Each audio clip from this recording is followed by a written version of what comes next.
Well, here we go. It's the most powerful one I've ever made. I scared the crap out of myself screwing this together.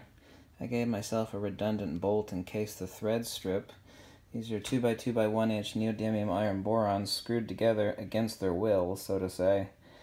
Right now, these either want to explode or actually break apart and fly together at about 600 miles per hour and destroy anything that gets in their way.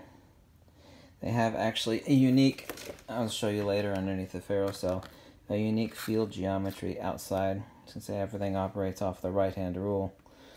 So we have like polarities. I don't want to get my fingers too close.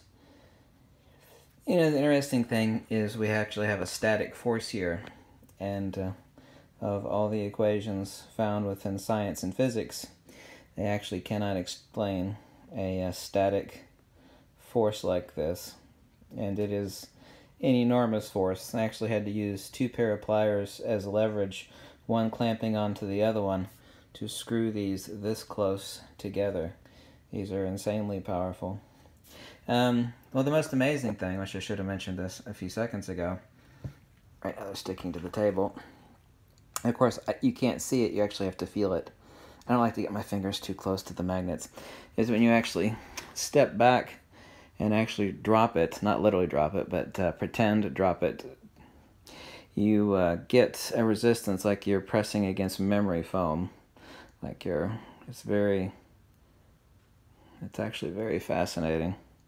Or if you actually try to pull away, you get a feeling like you're pulling your finger out of honey if it were deeply seated in honey.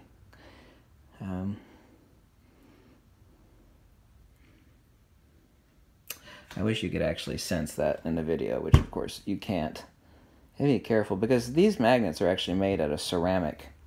I mean, they do break. I mean, they're ceramic. It's no different than a piece of like Corningware.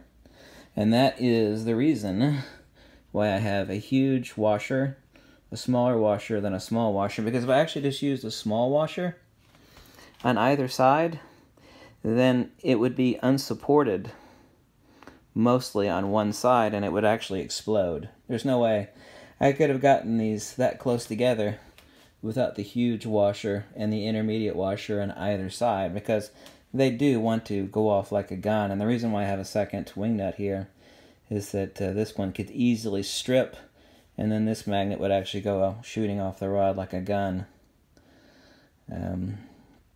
It wouldn't be pretty. Actually, as soon as it shot off like a gun, it would probably go far enough. It might actually circumambulate back to the other side and destroy whatever got in its way.